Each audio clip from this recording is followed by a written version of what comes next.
Welcome to Disney Coast to Coast, a show celebrating and questioning one of the most beloved entertainment companies in the world through honest, passionate, and clear-eyed Disney discussions. I'm Jeff DePauli, your entertainment-obsessed host with rose-colored glasses removed. If you've read the episode descriptions for Disney Coast to Coast, each one begins with the words, "Disney fans rejoice."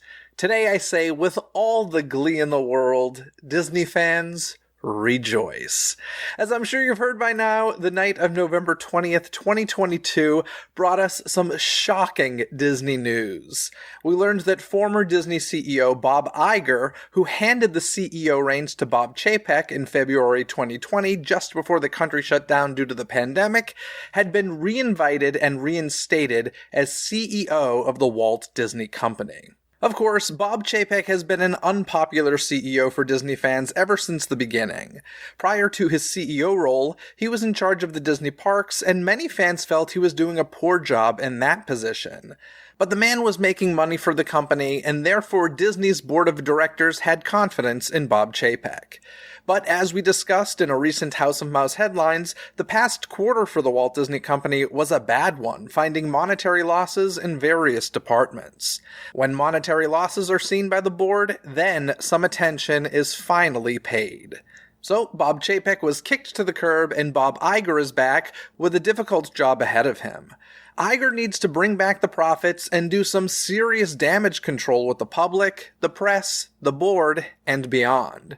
It's a tough task, and it'll be fascinating to see it all unfold. This is certainly an unprecedented event for the Walt Disney Company, and frankly, it's sending a wave through the entertainment industry.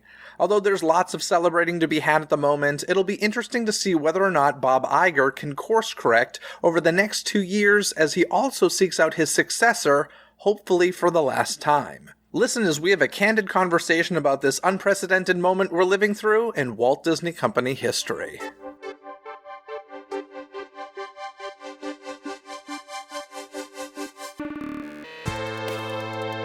It's time to dive into today's Disney dialogue.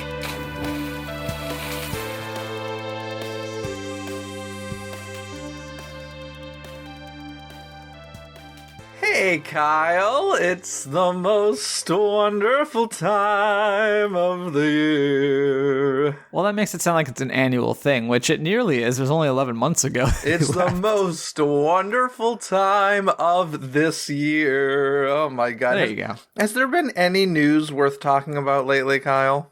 Yeah. You know, I always say that the biggest and best news is usually reserved for Sunday nights before major holidays. Oh my gosh. Let me tell you, this is, of course, everybody knows what we're talking about. Bob Iger is back. Bob Chapek is gone. Let's just start. First of all, this is, kind of an off-the-cuff conversation. We have not talked about it. The most conversation we've had about it was you hung up on me, which we'll get to. You said bye. Yes, we'll get that story. I feel bad about it, but you have to be in my mindset. I was like, dude, freaking out trying to do my job. I totally got it. I was not offended in the least. It just made me laugh a lot. We'll tell the story in a second, but let's just start with how and when did you first hear the news? I'm curious if the source is the same for the two of us. Well, of course, we're not going to say a name. Probably a piece of it might be. Okay. So we have a Slack, and I saw something. Someone vaguely mentioned a rumor that they heard. This person may or may not be a cast member, and so I was like, they didn't say what. They said a big rumor. And I'm like, okay, well, that's interesting enough that I need to go look and see what they're talking about. Then, moments later, while I'm looking into that, before I could even get to Twitter, which is still alive, by the way, as of recording, and I get a text from one of our mutual friends that says the thing in all caps. All caps. It says Bob Iger returning as CEO. And I'm like, okay, that sounds like the rumor that I'd be referring to, and I'm like, and then he's not one to, rely on bad information, but I also still need to find the source because I can't just write the headline, and I need something to go off of. So then while I'm like, okay, so this is happening, I need to find this press release that people are talking about. which is not on Walt Disney World, on the WaltDisneyCompany.com for whatever reason, that's when you call, and I'm like, I see who's calling me, and immediately I know what you're calling about, of course. I think I just said, is it true? Like, I don't even think I don't think I let you talk at first. I was just like, I know what you're calling about. I'm looking, I don't know. And I'm like getting even more frustrated. Like, it's nothing you did. It was just like, oh my God, like there's so much happening. It's just crippling. So yeah. So then you're like, okay, bye. And I text you afterwards after I'm like, yes, I confirmed it. I found the press release. It's all good. Because at that point, then the email is also out to cast members. So we were able to get that and everything. Yeah, I think it was 2 or 3 minutes after that like I first saw it officially on The Hollywood Reporter. And I was just like, this is insane. Like, this is wild on so many levels. And of course I was overjoyed. Like, I'm sure your phone was blowing up all night too, and the amount of conversations I had. And the most interesting thing was the overwhelming amount of joy that seemed to be coming from fans. And Disney fans don't agree on a lot. I feel like it was like a communal experience. But it is funny because you joke about Twitter dying. I decided a couple days ago, like, hey, I'm done with Twitter. Like, I didn't make this official declaration on Twitter. And I will say, Twitter is my favorite social media. So Twitter's not an airport, so you actually don't need to announce your departure. It's true. But, everybody does. But I find that annoying. So I didn't do it. I just kind of I changed my profile, and it was like, follow me on Instagram, TikTok, Facebook, essentially saying I'm leaving, but not officially saying. So in any case, I'm like, I'm done. I love Twitter, but obviously it's heading in a very dark direction that I don't really want to be a part of. So where's the first place I go when this happens? Of course you got to go to Twitter. Like, you have to. So you got Bob Iger. Like, just when he thought he was out, they pulled him back in. Oh my God, they pulled him back in. So currently his profile says, I think, Walt Disney Company CEO. CEO Walt Disney Company. Okay. I tweeted at him. He forgot of. No, yeah, he didn't put of, but I tweeted at him and I was like, you can put CEO Walt Disney Company again in parentheses. I think that would work. And his banner is like a beach somewhere. I'm like, he needs to get rid of that banner, man. He ain't on vacation anymore. So, I mean, it was crazy. It was intense. And yeah, it was a thing. We'll get into it, but let's just take a moment to talk about the CEOs that have been CEO of the Walt Disney Company. There have been 7 of them, and it started with Roy O. Disney. He was named CEO in 1929 and had that position until 1971. So 42 years as CEO of the company. Of course, that's Walt Disney's brother. Then there was Don Tatum from 1971 to 76 for 5 years as CEO. Followed by E. Carden Walker from 1976 to 1983 for 7 years. And then Ron Miller, 1983 to 1984. This is Walt's son-in-law, and he only had the position for around a year. So yes, somebody has been a shorter CEO of the Walt Disney Company than Bob Chapek. And then, of course, good old Michael Eisner. Oh, the man, the myth, the legend. 1984 to 2005, 21 years. Then there was Bob Iger from 2005 to 2020, 15 years there. Followed by Bob Chapek, February of 2020 to November of 2022, so about 2 years and 9 months. And Bob Iger is back from November 2022 to now through December of 2024, supposedly. So I was joking that this is kind of gonna create like a Grover Cleveland situation where there'll be this trivia, he's the 8th CEO, but do you know why there's only 7 animatronics? Yeah, exactly. And, hopefully we don't get more trivia like that with a upcoming presidential election, but that's a whole other thing. I've also referred to him as the Jay Leno of Disney, but then people have taken issue with that because it implies that Chapek is Conan, and people not happy with that one. I think it's good. I like it. What are people upset about? Because they like Conan and they don't like Chapek? Because you like Conan and they don't like Chapek. But no, I think of Jay Leno, he's the came before and after, kind of like Captain EO is to Hista. You got to bring up Honey, I Shrunk the Audience, huh? Yeah. Man, sad. It's also the Jay Leno of Disney. Young people are like, what are they talking about? I have no idea what this Jay Leno stuff's about. But, I mean, what were your first impressions when you saw this? No, I mean, this is obviously something that people have wanted. I definitely wrote it off. In fact, I kind of wrote off the very concept in our last conversation, saying, like, while Disney fans want Chapek to be fired, I wasn't sure that under the circumstances that was necessarily what they wanted, given what it might lead to. And presumably that has been averted by going with Iger. You know, he could be a different person. He could have different takes than he did the last time he was CEO. But at the heart, I think what stands out is he was always one to buck what Wall Street was telling him to do because he was right. Just like everyone thought he was crazy for acquiring Pixar, and he proved it right. Whereas Chapek, when he had that bad quarter, it wasn't just that he had the bad quarter, but then he's like, oh, well, then we're going to cut costs. And he was reactionary to what Wall Street was saying.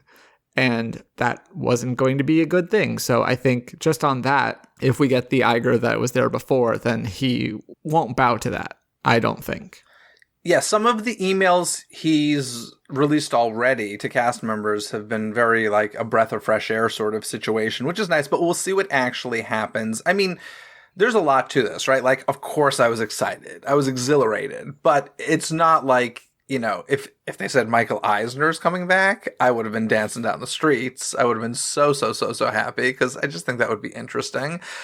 And listen, Iger isn't, I've had my complaints about Iger through the years. He did, in comparison, he's phenomenal. But I don't like everything he did, and we'll get into that a little bit. But I do want to read some of the statements that have been released because, Susan, first of all, actually, I heard that Bob Iger, supposedly conversations with him started this past Friday, and Bob Chapek found out that this was happening like minutes before it was publicly released. Well, here's the thing. He is a board member, so he had to vote on his own firing, presumably. Oh, God.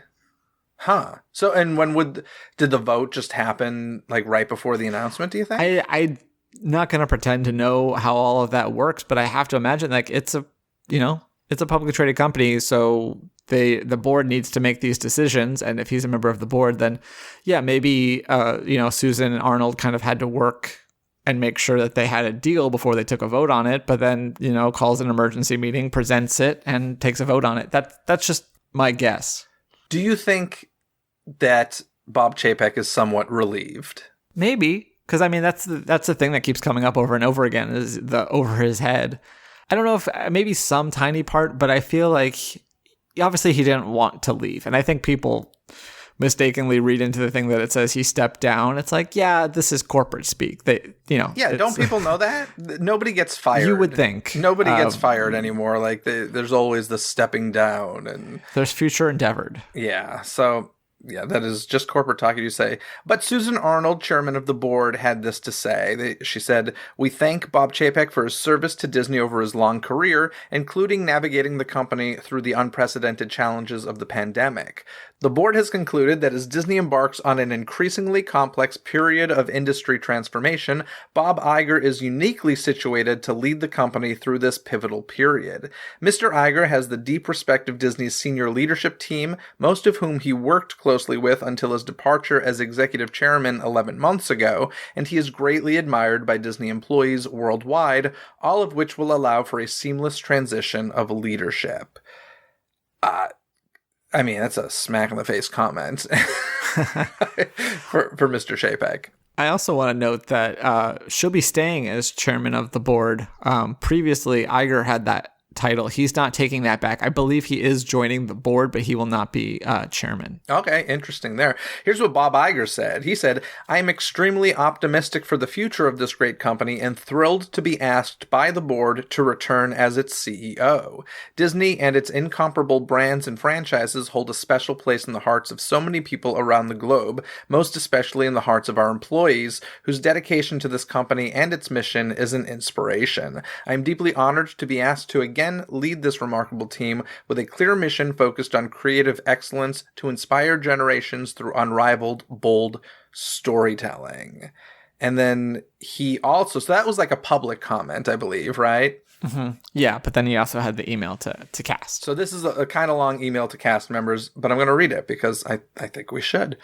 Dear fellow employees and cast members, it is with an incredible sense of gratitude and humility, and I must admit a bit of amazement, that I write to you this evening, so Sunday night, with the news that I am returning to the Walt Disney Company as Chief Executive Officer. When I look at the creative success of our teams across our studios, Disney General Entertainment, ESPN and International, the rapid growth of our streaming services, the phenomenal reimagining and rebound of our parks, the continued great work of ABC News, and so many other achievements across our businesses, I am in awe of your accomplishments and I am excited to embark with you on many new endeavors. I know this company has asked so much of you during the past 3 years, and these times certainly remain quite challenging. But as you have heard me say before, I am an optimist, and if I learned one thing from my years at Disney, it is that even in the face of uncertainty, perhaps especially in the face of uncertainty, our employees and cast members achieve the impossible. You will be hearing from me and your leaders tomorrow and in the weeks ahead. In the meantime, allow me to express my deep gratitude for all that you do. Disney holds a special place in the hearts of people around the globe thanks to you, and your dedication to this company and its mission to bring joy to people through great storytelling is an inspiration to me every single day. So that's what the cast members got. I think it's definitely, sets the tone. A thing we keep reading again and again as, these kind of postmortems have been coming out is that Chapek just lost the cast, and, it was hard to lead when the people don't respect you. Or did he ever have the cast? That's what I want to know. I don't know if he ever had it once as he stepped into that position. I don't know. He's always been like an easy target Disney villain, I feel like, for fans especially. Yeah. I think for park cast members for sure. I don't know about corporate and the people working at the studio necessarily, because of course they weren't working directly with him before. He was mostly parks and merchandising and such. So yeah, I don't know. I don't know. I don't want to say he wasn't given a fair shot. I think he certainly was. But plus, people loved Bob Iger so much, right? I think, was it Benji who said, somebody, I think on the LP team, I heard say the difference when Bob Iger left was like everybody before him, other than like Roy O. Disney, it was because it was like time to move on. Like people were getting frustrated with him, with the CEO. Whereas with Bob Iger, it was just like he's ready to retire, and that's what it came down to. He was leaving for several years too. You remember all those contract extensions because of, ironically, because of succession issues, and now after all that, he still ended up messing it up. So that's one thing I really want to talk about. Okay, so I mean, he has a mandate. He has 2 years, a little over 2 years, to find the next CEO. And he failed at that once before. And I think people are conveniently forgetting that. I'm like, yeah, he did great things for the company, but he had a really important job to do. I will push back just a little bit on this point, but don't worry, I'll give him plenty of grief later. He also had to work within what the board was giving him. Sure. Like I think if it was up to him, Tom Staggs would probably have ascended, but the board didn't have confidence in him, whether rightly or wrongly. So that might have kind of changed his options as well. I mean, how amazing though that Bob Iger is like, yeah, peace out. I'm going to avoid the pandemic. I'll calm down when things kind of calm down a little bit. Like that's I mean, I don't know a poker equivalent here, but I feel like there's some good gambling moves going on right there. Kind of wild. Well, that's like, if you were a manager of a baseball team and you're like, I'm going to you're in charge for this game, this hard stretch while our star is out. Oh, our star is back. Okay, well, I'm back in charge, so I have a perfect record. Yeah, he dodged a bullet because he knew the bullet was coming. So that's how I feel about it too. There's argument about how much he knew when he turned it over. Oh, the man had his fingers on the pulse of China. He knew that's basically coming. How I feel about it. I think my bigger question with that whole thing is whether he thought that the arrangement that he made when he turned it over to Chapek was was he thinking, okay, cool, I'm going to be able to do the stuff I care about and I'll let him to do the grunt work for the next year as I coast to this retirement I've been trying to get to for 10 years or whatever it was? Or did he really think it was going to be like, hey, we'll be, tandem, you'll shadow me, I'll show you. And then that's when the relationship soured, was because Chapek was like, no, you already knighted me. I'm the guy. But I know there was reports that he tried to take back some control. Like, well, yeah, I ran this company for so many years. This is an unprecedented thing. Of course I'm going to. But I wonder if that was always his intention, was that it was going to be a joint thing when he turned over control, or whether he tried to coast and then was like panicked because he's like, oh, wait a minute, I'm not in charge anymore. Yeah, it's, I'd heard for a long time from cast members and stuff that like who were in situations for the 50th anniversary stuff at Walt Disney World, where both Bob Chapek and Bob Iger were in attendance. Like, from what I hear, like, they had to be in separate rooms. They had a very, very bad relationship. And I wonder how quickly that happened. I don't know. I have a feeling it happened quite quickly. Like you said, it probably wasn't Bob Iger's first choice to put Bob Chapek in charge. But, you had to do the corporate niceties of giving those quotes of, I think he's the man who can do the job, yada, yada, yada. But he probably really wasn't feeling that inside. I don't know. It's crazy. To me, like, yeah, it's unprecedented. But, like, let's take a moment. It's not kind of embarrassing. It's embarrassing for the Walt Disney Company. Like, this is good news, but it's not good news. You know what I mean? Yeah. And I mean, I guess that's kind of it leads to the next thing I kind of want to talk about, is just like the expectations that the fans have now. Like, I know I listened to your 1 minute thing and you end with talking about Disney Genie and Lightning Lane. And it's like, yeah, I think a lot of fans are hoping that will be rolled back immediately. No. I don't think it'll be rolled back immediately. No. And if it is, I think it's going to be, it might not be at all. Who knows? But I think the more immediate changes that we're already seeing are going to be ones that Disney fans probably care less about. They're not as sexy. They're reorganization. Yeah, I think I think that the Disney parks will be one of the last places we really see changes, because like that was the profitable segment of the company with this Q4 earnings call. So listen, you can't come in and say, hey, this thing that just made us a ton of money, we're getting rid of it for all the right reasons, right? Like, it's if he decides to get rid of it, I think everybody would agree it's good for everybody but the investors would agree it's good for the parks. Like, Lightning Lane and Genie Plus are crap. They're also Chapek projects, right? Like, he brought them, so we don't know that for sure. He greenlit them. Sure. We don't know he's the one getting credit for them, so it might be nice to erase credit that. Is an interesting word, but yes. So it might be nice. I guess he's taking credit. That's fair. It's fair to say that he's taking credit as far as like that the parks revenue is up. So yeah. Well, it's one of those things. I'm sorry, but like, just to go back to Genie Plus and stuff, like, the Max Pass worked.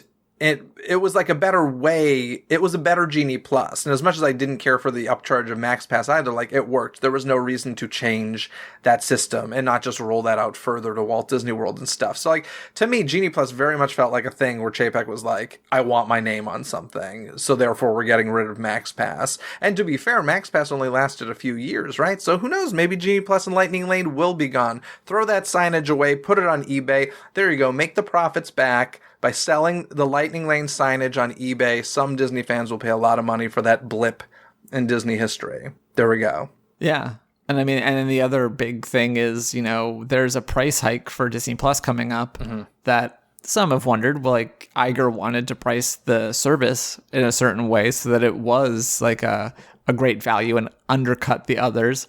But then again, that was years ago. And the landscape has changed, and that segment just lost $1 billion. So it's not the snap. It's not Thanos being like just wiping everything out immediately. Like, yeah, there's going to be lots of changes, especially in the next, few weeks, but they're not going to be ones that Disney fans are necessarily going to actually care about. They're just going to want to make, cheer about executives they never knew anyway.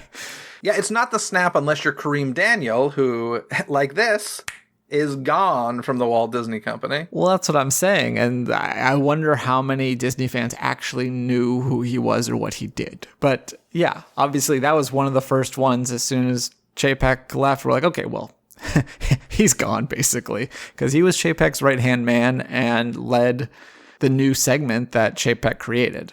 Yeah, and this was, I think he talks about this in the DMed employees letter, right?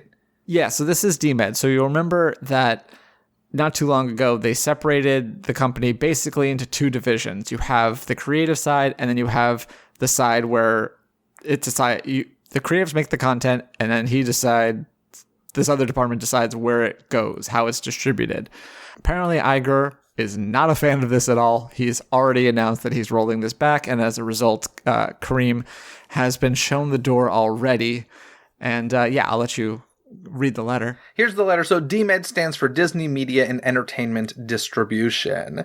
And he says, Dear DMed employees, as we embark on the transformative work that I mentioned to you in my email last night, I want to begin by offering my sincere appreciation and gratitude to each and every one of you. Over the coming weeks, we will begin implementing organizational and operating changes within the company. It is my intention to restructure things in a way that honors and respects creativity as the heart and soul of who we are. I'm going to pause here for a moment for a breath of fresh air.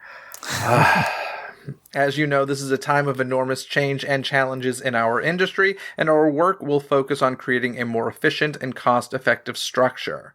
I've asked Dana Walden, Alan Bergman, Jimmy Pitaro, and Christine McCarthy to work together on the design of a new structure that puts more decision-making back in the hands of our creative teams and rationalizes costs, and this will necessitate a reorganization of Disney Media and Entertainment Distribution.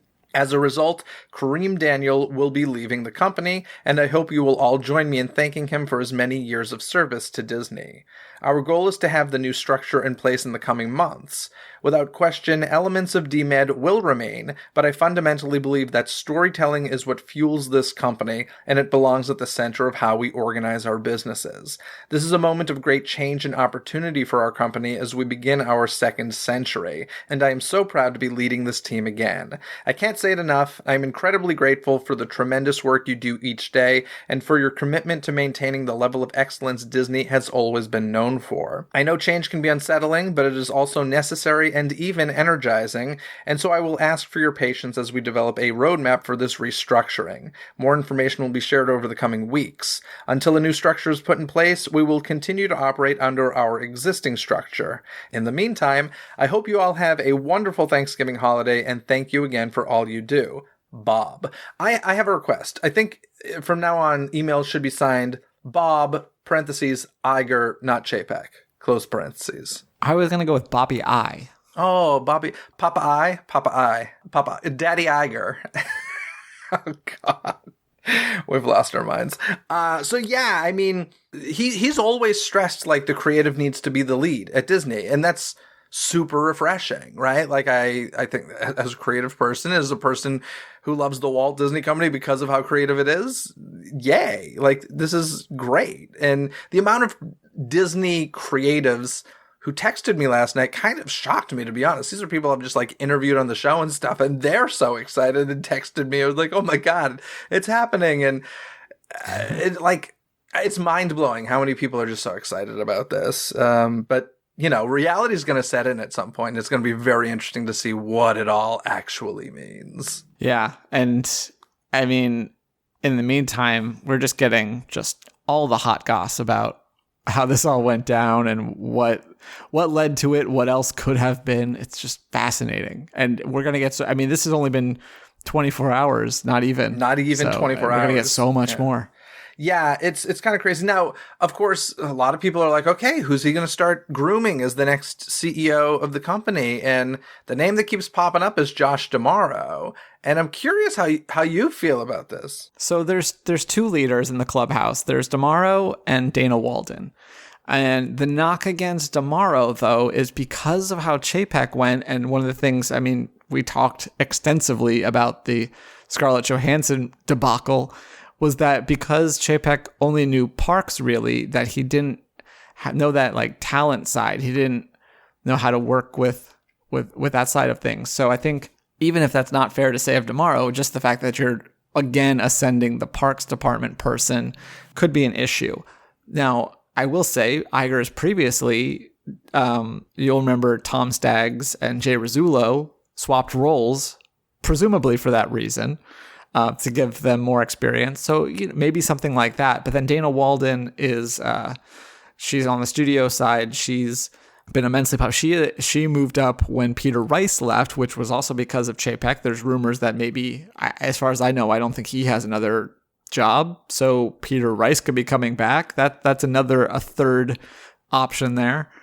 Yeah, the Peter Rice thing I find interesting because he was fired by Chapek not long ago, and the rumor in that situation was that like Chapek felt threatened by him, like he could replace him, and that's why he got rid of him. So that's very interesting. Well, do you want to jump into some gossip then? Let's hear the gossip. On that note? Let's hear it. So a report that just came out from the New York Times, who I will say they did have a story earlier that said something about not so scary Halloween party being at Disneyland, but I'll let that go.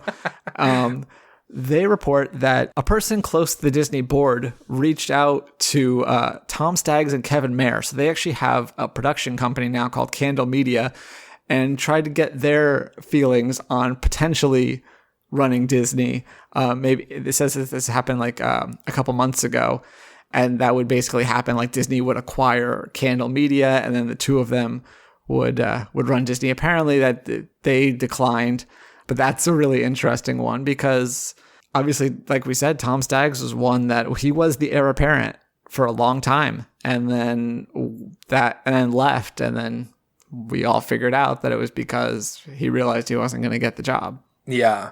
I still, really, nobody's going to listen to me, but I encourage you, look outside of the Walt Disney Company. It worked out really well last time for the longest running CEO of the besides, Roy O. Disney.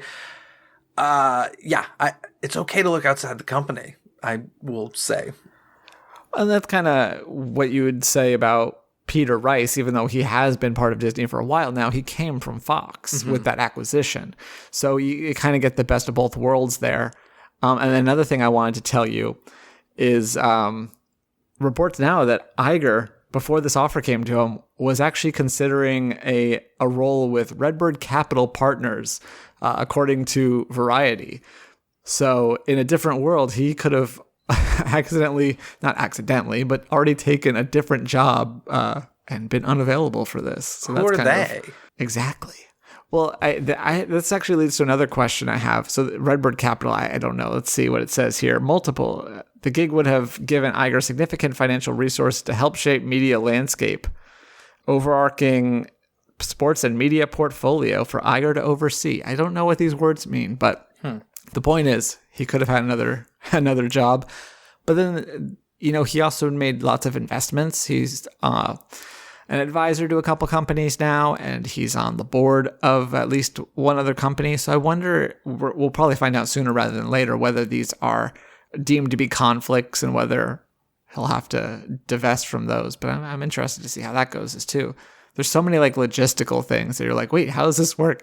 And these are the kind of answers you don't get on a Monday before a holiday when the news is announced on a Sunday night, when apparently the entire like executive team was at the Elton John concert, and then their phones start blowing up, and Chapek was allegedly supposed to introduce Elton John last night for the big Disney Plus stream. So yeah, it's like just insane. Yeah, it's wild. I'm going to have a first for the podcast right here. I'm going to make a sports reference.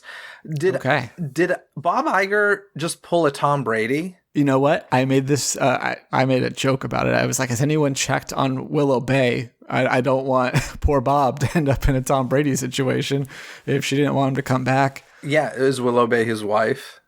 Yes. Okay. Yeah, I hope that his marriage is going okay. Yeah, this is a little reminiscent of that situation. So yeah, there's that. That's crazy though, the Elton John thing, because it was streamed live on Disney Plus. Yeah. Yeah. So it was, a big thing for Disney Plus. So apparently a bunch of executives were there for that. Very interesting. The Josh D'Amaro thing, to go back to that, part of me feels like if they were going to give it to him, they would have done it already. I don't know. And then I've even heard rumors that like he's the next one to get the axe.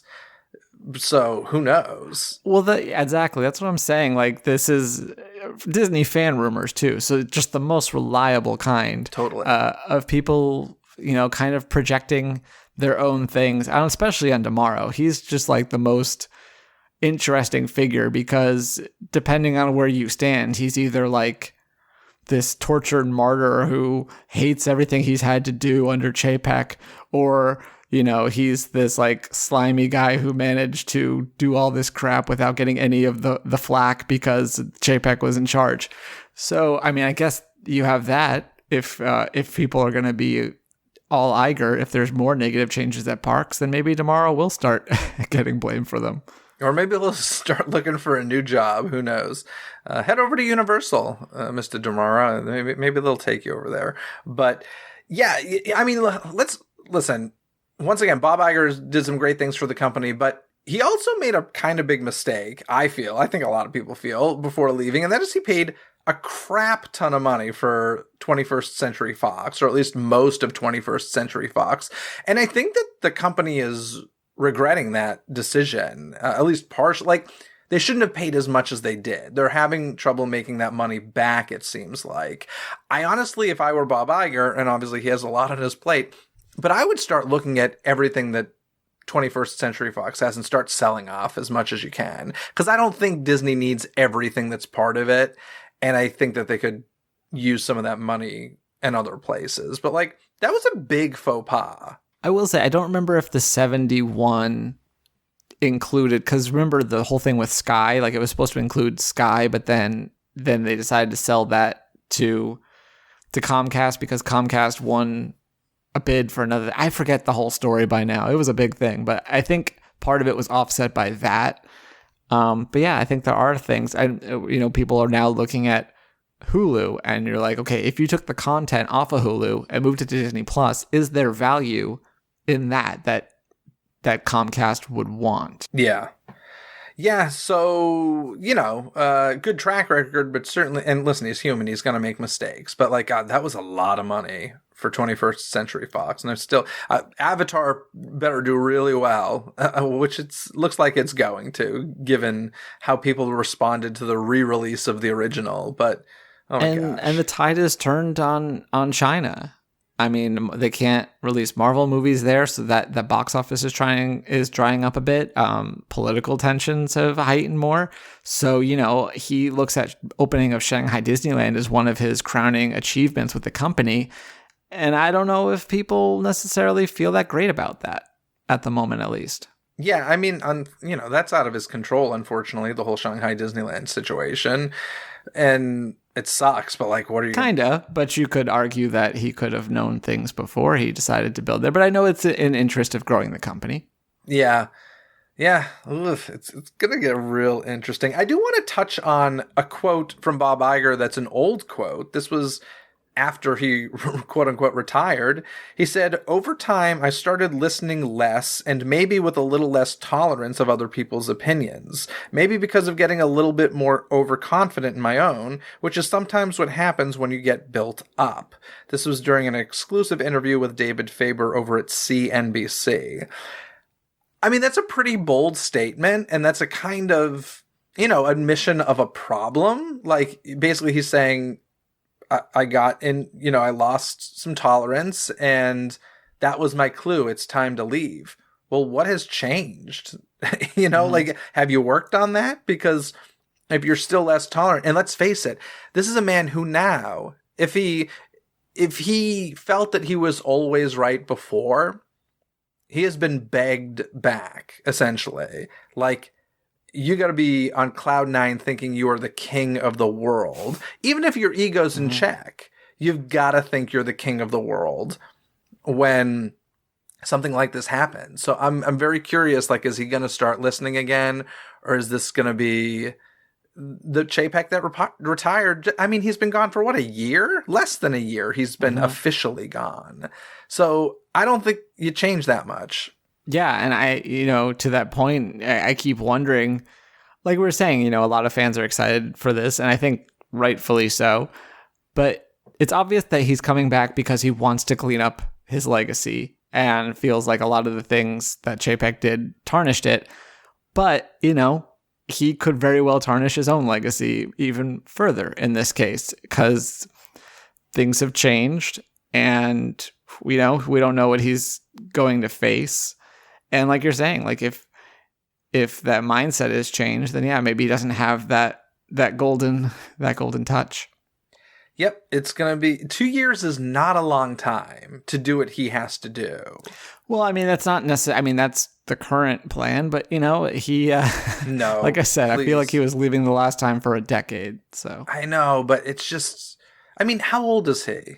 He's 71, I think. Okay, so he'll be 73 or 74 by the time this contract is up. Like, I think he wants to retire. It seems like he really wants to retire. But maybe, I don't know, maybe that year off really made him realize, no, I love this and I need to be part of it. And it must have been severely frustrating watching this happen from the sidelines. Like, it must have been, yeah, his wife probably got an earful. If I were in charge, can you imagine Bob Iger having conversations about the Walt Disney Company? If I were in charge, I'd do this. What is he thinking? Oh, man. Can I share my favorite bad take that I've seen several times on the internet? Sure. I've seen people say that this the firing of Bob Chapek was a victory for the anti-woke. And I keep seeing go woke, go broke. And I'm like, yeah, do you know Bob Iger? Did you see where he stood on that whole matter? Like, what are you talking about? I'm kind of curious if he's going to reach out to Ron DeSantis just to like try and mend that relationship. And like, the Reedy Creek thing's coming up. What is it, June 2023? Mm-hmm. So I'm very curious. And I mean, this is the time frame. I mean, Ron got reelected in a landslide, so you can he could mend it behind the scenes and do it quietly and make it go away before he runs for president in 2 years. Bob Iger, you're speaking of, right? Nope, Ron DeSantis. No, please. Oh, God. It's inevitable, Jeff. That's a whole other podcast conversation, and nobody wants to hear me talk politics, so we'll leave it with that. But anything else you want to add about any of this? I mean, it's still it is literally less than 24 hours since this was announced and released, so there's going to be, I'm sure, a good amount more coming out between the time of now and the release of this. So we'll see what happens. It is a holiday week, as you mentioned, so maybe not a ton, but I guess the last thing I'll say is I'm just interested to see the rollback, and I don't know how much is right to roll back.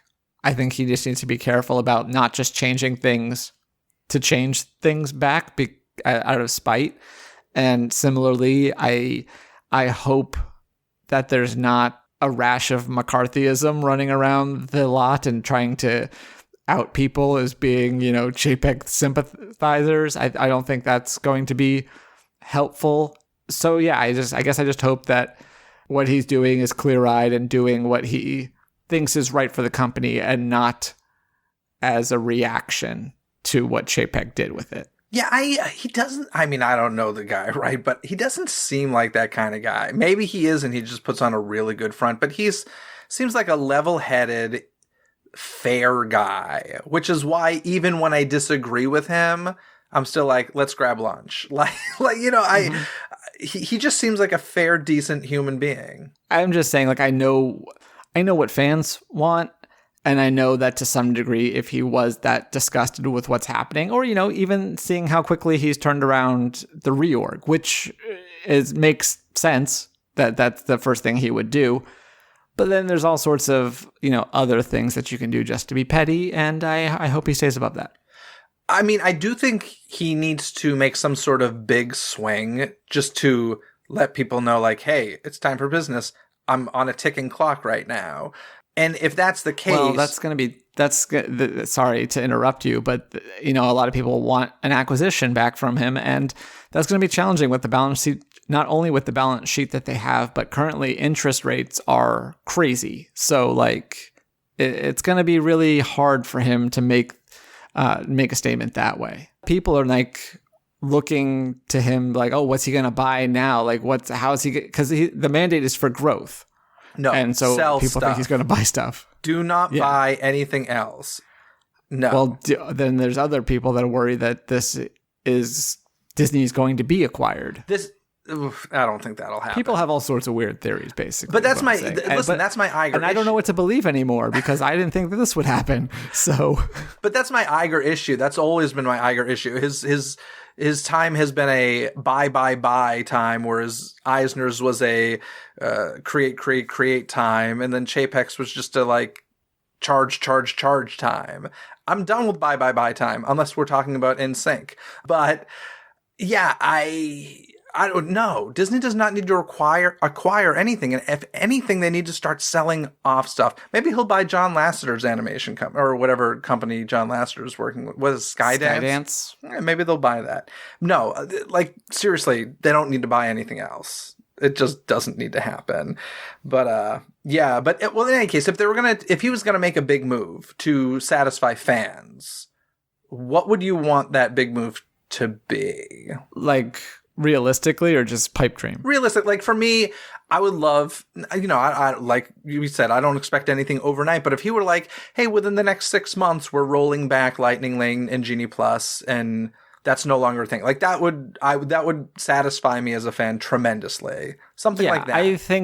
I think rather than do it that way, I think I'd prefer if there was just a grand overhaul of the entire parks ticketing system. It's so friggin' convoluted right now that it just needs to be wiped out. And I don't have the solution. I know why the things that were done. That doesn't mean that they worked. But I understand, having been an annual pass holder at Disneyland, I understand like why there's a need to curb that to some degree.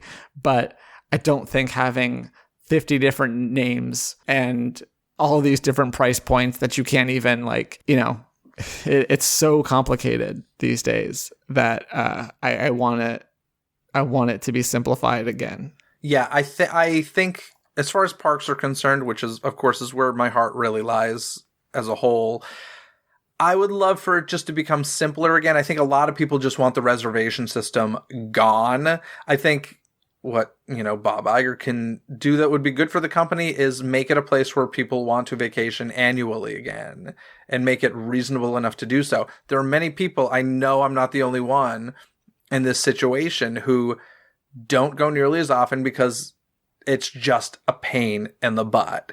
And I think that's a problem. I think it's a very, very, very big problem. And I'm not saying, everybody can or should go to a Disney park every single year, but there were a lot of people that did, especially locals. And I don't know. I think there's some fixing to do. Like I said, though, I think parks is probably one of the last places he's looking. He probably really wants to save Disney Plus. That was his baby, and it's changed tremendously to a point that he can't go back to a point, right? Like, there are certain things happening at Disney Plus that, like the whole... there are rated R films now, and there's like different profiles so that young kids won't get to that stuff. Like, I'd be shocked if that got rolled back. I don't think that'll happen. Yeah. No, I don't think so either. And it's what's interesting is Disney Plus is the thing that's hurting now because it's bleeding money, but that's also one of the things that I would say, have you heard Disney fans really complain about Disney Plus that much? No. That seems to be the thing that people are generally happier with. I know nobody wants to pay more for it next month, but yeah, I think I know a lot of people who have Disney Plus who are like, you know what, I watch it here and there. Like when a new Marvel show comes out, I watch it, but then I won't touch it for right. But there's not months. The same anger, totally. Or oh my god, they need to fix this. I can't believe they effed this up. Yeah, like there is with the parks. Totally agree. Well, Kyle, one thing's for sure: November 20th, 2022 will go down as a historic date in Walt Disney Company history. And when I think of historic dates, I think of calendars, and when I think of calendars, I think of the Disney Coast to Coast 2023 wall calendar, desk calendar, and this year for the first time, digital computer wallpaper calendar at the low price of just $5. At the time of this episode's release, you should be able to head over to DisneyCoastToCoast.com to find more details and make a purchase supporting this podcast. If it's not there just yet, it will be very, very soon. I didn't know where that was going at first. You like that one, right? You could see the smirk on my face. I was proud of that. That was really good. But at first I thought you were like that Who's It's and What's It's was making like commemorative merchandise or something. They should. Everybody should. Just get a t-shirt, November 20th, 2022. You can charge them for that bonus plug. There we go. Excellent. Anything else you want to add, Kyle? No, I already said way more than I expected to. So. All right. So to Mr. Bob Iger, who I'm sure is listening, welcome back and don't screw up the selection of your successor again. To Mr. Bob Chapek, who I'm sure is listening, enjoy the time with your family this holiday season. This podcast is here for you to come chat on whenever you can legally do so. To Mr. Kyle Burbank, have a happy Thanksgiving, my friend. I know what I'm thankful for this Thanksgiving. Thank you, Jeff. Thanks for tuning into this episode. Don't miss any future episodes by subscribing and following Disney with a Z, Coast to Coast on your favorite podcast app. This episode has been executive produced by Mackenzie Jalen Arnold. Gain rewards like Mackenzie, including access to never-before-heard episodes and live-stream Q&As, by visiting the Patreon link in this episode's description. And don't forget that I'll be matching 100% of your first month subscription to the charity Toys for Tots for all new patrons joining this month, November of 2022. Basically, anything you need can be found in this episode's description, from additional information and links discussed in this episode found in the show notes, to the DCTC hotline where you can leave a voicemail and be heard on a future episode, access to the show's official website, some free gifts from me to you, and so much more. So be sure to check out this episode's description. Other than that, folks, have a magical day. Bye! Thanks for listening to Disney Coast to Coast. Have a magical day. Disney Coast to Coast is produced and hosted by Jeff DePauli. Learn more about the podcast and become a supporter at DisneyCoastToCoast.com.